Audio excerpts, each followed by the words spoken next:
ಹೆಬ್ಬಳಲು ಶ್ರೀಚಕ್ರಮಾತಾ YouTube channel ವೀಕ್ಷಕರಿಗೆ ನನ್ನ ಹೃತ್ಪೂರ್ವಕ ನಮಸ್ಕಾರಗಳು.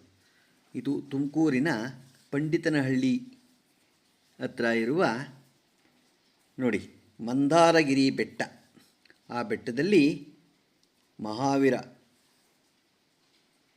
ಬುದ್ಧಗಯದಲ್ಲಿ ಮಹಾವೀರನಿಗೆ ಜ್ಞಾನೋದಯವಾಯಿತು ಅರಳಿ ಮರದ ತಳಿಗೆ. ಅದೇ ಥರ ಇಲ್ಲೂ ಆ ಥರ ಒಂದು ಮಾಡಿ ಆ ಪ್ರಶಾಂತವಾದ ಜಾಗ ಭಾಳ ಚೆನ್ನಾಗಿದೆ ನೋಡೋದಕ್ಕೆ. ಆ ಥರ ಮಾಡಿ ಅಲ್ಲಿ ಇಟ್ಟಿದ್ದಾರೆ ನೋಡಿ. ಈಗ ನಾವು ಹೋಗ್ತಾ ನೋಡಿಕೊಂಡು ಒಂದು ಕಥೆನ ಕೇಳೋಣ. ಯಾವ ಕತೆ? ದುರಾಶೆಯ ಪ್ರತಿಫಲ. ಒಂದು ಊರು. ಆ ಊರಿನಲ್ಲಿ ದೇವಶರ್ಮನೆಂಬ ಬ್ರಾಹ್ಮಣನು ಇದ್ದನು. ಆತನು ಬಹಳ ಬಡವ. ನಿತ್ಯವೂ ಆ ಊರೊಳಗೆ 10 ಮನೆಗಳಲ್ಲಿ ಭಿಕ್ಷೆ ಎತ್ತಿಕೊಂಡು ಬಂದು ಅದರಿಂದ ಜೀವನವನ್ನು ಸಾಗಿಸುತ್ತಿದ್ದನು. ದಿನಾಲೂ ಹೀಗೆಯೇ ನಡೆಯುತ್ತಿತ್ತು. ಒಂದು ದಿನ ಆ ಬ್ರಾಹ್ಮಣನು ದರ್ಬೆ ತರಲು ಕಾಡಿಗೆ ಹೋದನು. ಅಲ್ಲಿ ಒಂದು ಹುಲಿಯನ್ನು ಕಂಡು ಗಡಗಡನೆ ನಡುಗಿಕೊಂಡು ಹೋಗುತ್ತಿರಲು ಅದೇ ದಾರಿಯಲ್ಲಿ ಬರುತ್ತಿದ್ದ 2 ಜಿಂಕೆಗಳು ಇದನ್ನು ನೋಡಿದವು. ಅವು ಪಾಪ ಈತ ಬಹಳ ಭಯಪಟ್ಟಿದ್ದಾನೆ ಎಂದು ತಿಳಿದು ಜಾಗ್ರತೆಯಾಗಿ ಹುಲಿಯ ಹತ್ತಿರ ಬಂದುಬಿಟ್ಟು ಅದೇನು ಮಾಡ್ತೋ, ಹುಲಿರಾಯನೇ, ಈಗ ಒಬ್ಬ ಬ್ರಾಹ್ಮಣನು ಬರುತ್ತಿದ್ದಾನೆ.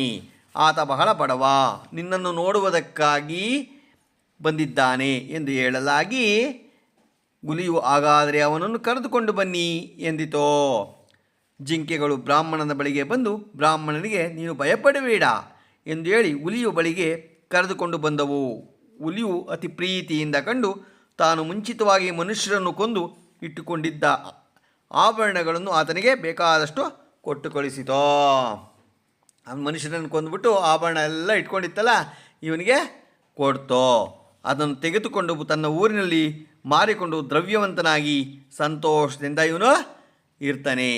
ಇದ್ಬಿಟ್ಟು ಆ ಕಥೆನೆಲ್ಲ ಅವರಿಗೆ ಎಲ್ಲ ಊರಿನಲ್ಲಿ ಈಗಾಯಿತು, ನಾನು ಹೋದೆ, ಈಗಾಯಿತು, ಸಿಕ್ತು ಅಂತ ಎಲ್ಲ ಹೇಳ್ತಾನೆ. ನೆರೆಮನೆಯವರು ಕೇಳಿ ನಾನು ಕೂಡ ಆ ಪ್ರಕಾರವೇ ಸಂಪಾದಿಸಬೇಕೆಂದು ಎಲ್ಲರೂ ನಿರ್ಧಾರ ಮಾಡ್ಕೊತಾರೆ. ನಾವು ಇದೇ ಥರ ಹೋಗೋಣ, ನಾವು ಈ ಥರ ಹೇಳ್ಬಿಟ್ಟು ಸಂಪಾದನೆ ಮಾಡೋಣ ಅಂತ ಹೇಳ್ಬಿಟ್ಟು ಅವನ ಹಾಗೆಯೇ ತಾನೂ ಕೂಡ ಕಾಡಿಗೆ ಹೊರಟರು. ಅವನು ಕಾಡಿನಲ್ಲಿ ಬರುತ್ತಿರಲು ಅದರ ಸಮೀಪದಲ್ಲಿ 2 ನರಿಗಳು ಇದ್ದುದರಿಂದ ಅವು ಈತನನ್ನು ಹೇಗಾದರೂ ಮಾಡಿ ತಿನ್ನಬೇಕೆಂದು ನೆನೆಸಿ ಹುಲಿಯ ಬಳಿಗೆ ಬಂದವೋ. ಗೊತ್ತಾಯ್ತಾ? ಹುಲಿ ಬಳಿಗೆ ಬಂತು. ಹುಲಿಯನ್ನು ಕುರಿತು ಆಗೋ ಮನುಷ್ಯನು ಬರುತ್ತಿದ್ದಾನೆ ಎಂದು ಹೇಳಲು ಹುಲಿ ಓಡಿವಾಗಿ ಅವನ ಕತ್ತು ಮುರಿದು ಕೊಂದು ಹಾಕಿತು. ಆಮೇಲೆ ಕೆಲವು ಅಂಗಗಳನ್ನು ತಿಂದುಬಿಟ್ಟಿತು. ಮಿಕ್ಕಾದ ಭಾಗಗಳನ್ನೆಲ್ಲ ನರಿಗಳು ಭಕ್ಷಿಸಿದವು. ಹಾಗೆಯೇ ಮನುಷ್ಯನು ದುರಾಶೆಯನ್ನು ನಾವು ಬಿಡಬೇಕು. ದುರಾಶೆ ಪಟ್ಟರೆ ಏನಾಗತ್ತೆ ಅಂತ ಇದರಲ್ಲಿ ನಾವು ಕಥೆನೇ ಕೇಳಿದ್ವು. ಹಾಗೆಯೇ ನಾವು ನೋಡಿ, ಭಗವಾನ್ ಬುದ್ಧ, ಮಹಾವೀರ ಇವರೆಲ್ಲ ಒಂದು ಬೇಕಾದಷ್ಟು ಆಸ್ತಿಗಳಿದ್ವು ಇವರಿಗೆ, ಮಹಾರಾಜರಾಗಿದ್ದರು. ಆದರೆ ದುರಾಸೆ ಪಡೆದಲ್ಲೇ ಆಚೆ ಕಷ್ಟಗಳನ್ನೆಲ್ಲ ನೋಡಿ ಇವರೇನಾದರೂ ಇವರಿಗೆ ಒಂದು ನಾವು ಏನಾದರೂ ಒಂದು ಸಾಧನೆ ಮಾಡಬೇಕು ಅಂತ ಹೇಳಿ ಅವ್ರ ಮನೆಯೇ ಬಿಟ್ಟುಬಿಟ್ಟು ಬಂದು, ಅರಮನೆಯನ್ನೇ ಇವರು ಬಿಟ್ಟುಬಿಟ್ಟು ಬಂದು ಒಂದು ಹಳ್ಳಿ ಮರದ ತಲೆಗೆ ಕೂತು ಜ್ಞಾನೋದಯ ಮಾಡಿಕೊಂಡು ಇವರು ಒಂದು ಸಾಧನೆ ಮಾಡಿದ್ದಾರೆ. ಗೊತ್ತಾಯ್ತಾ? ಅದರಿಂದ ನಾವು ಇನ್ನೊಬ್ಬರಿಗೆ ತೊಂದರೆ ಕೊಡಬಾರ್ದು, ಸುಳ್ಳು ಹೇಳಬಾರ್ದು, ಅತಿ ಆಸೆ ಪಡಬಾರ್ದು.